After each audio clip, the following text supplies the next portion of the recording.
Welcome back to BYoungMinistry.com, to another blog and to another podcast. Welcome to those who access the podcast through Apple, Rumble, Spotify, and YouTube. Today we continue our study of 1 Peter. We're in chapter 3, verses 3 through 6, which reads, "Your beauty should not come from outward adornment, such as elaborate hairstyles and the wearing of gold jewelry or fine clothes. Rather, it should be that of your inner self, the unfading beauty of a gentle and quiet spirit, which is of great worth in God's sight. For this is the way the holy women of the past who put their hope in God used to adorn themselves. They submitted themselves to their own husbands, like Sarah, who obeyed Abraham and called him her Lord. You are her daughters if you do what is right and do not give way to fear." That's 1 Peter chapter 3, verses 3 through 6. Today we return to our study of 1 Peter chapter 3, where the Apostle Peter is addressing wives who had husbands who had yet to receive God's forgiveness of their sin through the cross of the Lord Jesus.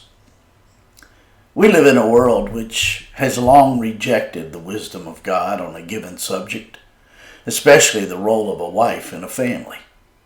This explains the collapsing of the American way of life as we have known it for many years in this country.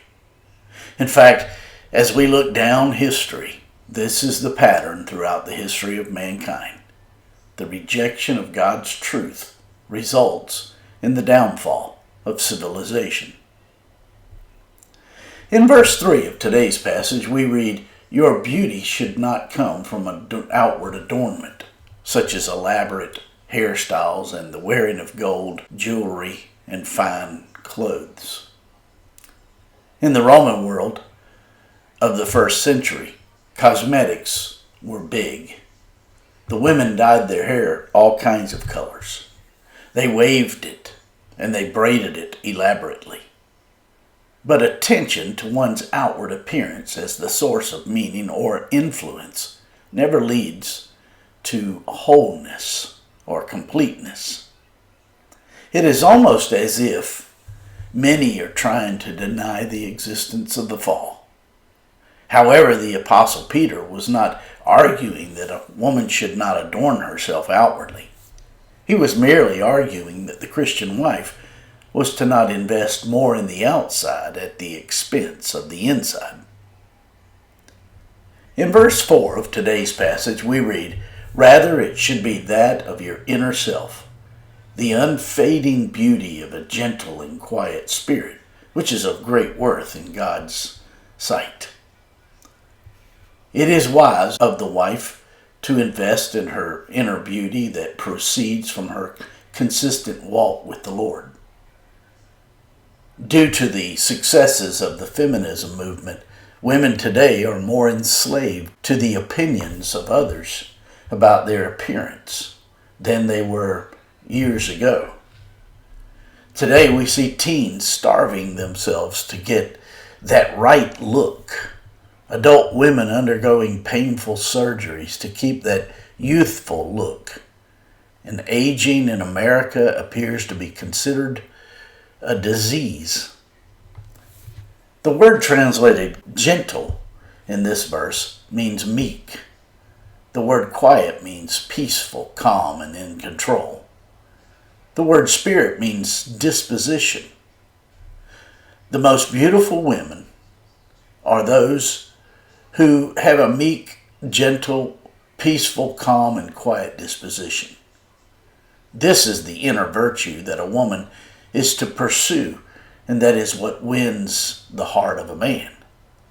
And notice, all of this is of great worth in the sight of God. In verses 5 and 6 of today's passage we read, "For this is the way the holy women of the past put their hope in God, used to adorn themselves. They submitted themselves to their own husbands, like Sarah, who obeyed Abraham and called him her Lord. You are her daughters if you do what is right and do not give way to fear." In the book of Genesis, Abraham was called to trust God's promises on a journey of faith, and Sarah most often followed her husband. Sarah's life was shaped by her husband's calling. In the end, Sarah trusted God to mold Abraham. Women who do this discover that their confidence in God is the antidote to all of their fears. And the fact is, this is true for all of us. As we come to the place that we allow God to define us and direct our ways, life turns out much better. The word Lord is a term of respect. It is also a word that Sarah chose in reference to Abraham. Abraham did not demand that Sarah call him Lord. This word communicates that although they disagreed at times, Sarah's disagreement was communicated with respect. Sarah and Abraham's marriage was far from perfect because Abraham was known to make some pretty bad decisions, like let's go to Egypt due to the drought, or hide your identity from the leader of Egypt. In light of all of this, to her credit, Sarah went along with Abraham's decisions. She trusted that the Lord was leading him. A Christian wife who has an unsaved husband might be afraid to totally submit to him for fear of where it might lead her. But God instructs her to be respectful and to bend her will to the leading of her husband. This just merely underscores the way you catch him is the way you keep him. The way a woman attracts a man's attention is the way she's going to keep it. So we must be careful to be committed to the inward person. We must be careful to be committed to our walk with the Lord. The woman like this is not to be frightened, because when we have bent our will to the will of God, the blessing of God always follows. This is how a wife wins her unsaved husband, without a word. And this is how she is guaranteed God's blessing upon her relationship with her husband. My friends, I trust this blog and this podcast are helping you in your walk with the Lord. If I can be of further assistance to you, shoot me an email at BYoungMinistry@gmail.com. Hey, have a great day.